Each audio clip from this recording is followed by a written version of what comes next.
जय श्री राम। नमस्ते दोस्तों, मैं श्वेता स्वागत करती हूँ आप सभी का आपके अपने चैनल कथा और भक्ति में। आप सभी को सीता नवमी की हार्दिक शुभकामनाएं। हर साल वैशाख माह के शुक्ल पक्ष की नवमी तिथि को सीता नवमी मनाई जाती है। इस दिन को जानकी नवमी के नाम से भी जाना जाता है। दोस्तों, आज आप इस वीडियो में श्रवण करेंगे माँ सीता जी की उत्पत्ति की कथा और सीता नवमी पर सुने जाने वाली कथा। तो चलिए वीडियो शुरू करते हैं। वाल्मीकि रामायण के अनुसार एक बार मिथिला में भयंकर सूखा पड़ा था। इससे राजा जनक बेहद परेशान थे। इस समस्या से छुटकारा पाने के लिए उन्हें एक ऋषि ने यज्ञ करने और खुद धरती पर हल चलाने का मंत्र दिया। राजा जनक ने अपनी प्रजा के लिए यज्ञ करवाया और फिर धरती पर हल चलाने लगे। तभी उनका हल धरती के अंदर किसी वस्तु से टकराया। मिट्टी हटाने पर उन्हें वहां सोने की डलिया में मिट्टी में लिपटी एक सुंदर कन्या मिली।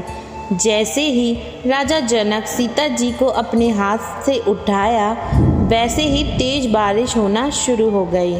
राजा जनक ने उस कन्या का नाम सीता रखा और उसे अपनी पुत्री के रूप में स्वीकार किया।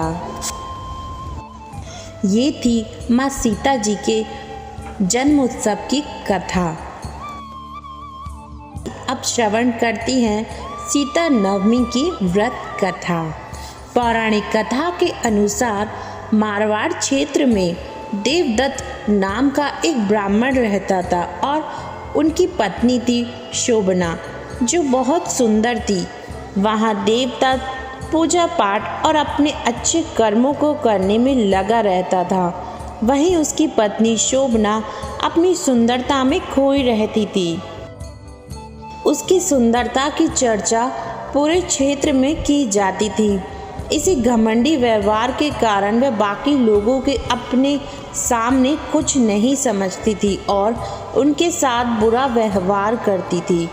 एक दिन जिस गांव में ब्राह्मणी रहती थी, उस गांव में कुछ कन्याएं आईं, जो देखने में उससे भी अधिक सुंदर थीं।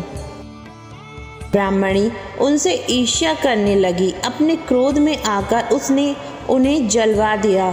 थोड़े समय बाद ही ब्राह्मणी की मृत्यु हो गई। अगले जन्म में वह चांडाली बनी और अपने जीवन में कई कष्ट भुगतने लगी। वह माँ सीता की सच्ची भक्त थी।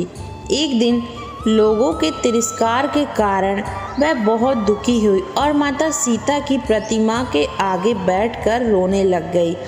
तब चांडाली को माँ सीता की कृपा से अपने पूर्व जन्म याद आया। चांडाली को बहुत दुख हुआ। उसने अपने पापों का पश्चाताप करने के लिए वैशाख माह की नवमी के दिन व्रत रखना शुरू कर दिया। माता सीता उसकी भक्ति से बहुत प्रसन्न हुई और धीरे धीरे उसके पापों से उसे छुटकारा मिल गया। का कथा सुनने के लिए इस व्रत को करने से साधक की सभी मनोकामनाएं पूरी होती हैं। साथ ही व्रती के सुख और सौभाग्य में वृद्धि होती है। अगर आप भी माँ सीता की कृपा के भागी बनना चाहते हैं तो सीता नवमी पर भक्ति भाव से मर्यादा पुरुषोत्तम भगवान श्री राम और माँ जानकी जी की पूजा एक साथ जरूर करें। पूजा के समय राम जी के नामों का जाप जरूर करें। इस दिन व्रत रखने से माता रानी और भगवान राम की कृपा आपके और आपके परिवार पर हमेशा बनी रहती है। साथ ही में जीवन में आ रही जो भी समस्याएं बाधाएं हैं वह दूर होती हैं और माँ लक्ष्मी का आशीर्वाद आपको मिलता है। सीता नवमी का दिन राम नवमी की तरह ही शुभ है।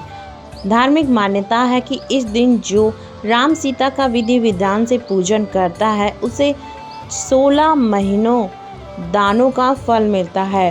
पृथ्वी दान का फल तथा समस्त तीर्थों के दर्शन का फल मिल जाता है। वैवाहिक जीवन में सुख समृद्धि आती है और अखंड सौभाग्य की प्राप्ति होती है। धन्यवाद आप सभी का कथा सुनने के लिए। चैनल से जुड़े रहने के लिए चैनल को लाइक करें, शेयर करें, सब्सक्राइब करें। जय श्री राम, जय हो मां सीता की, जय माता दी।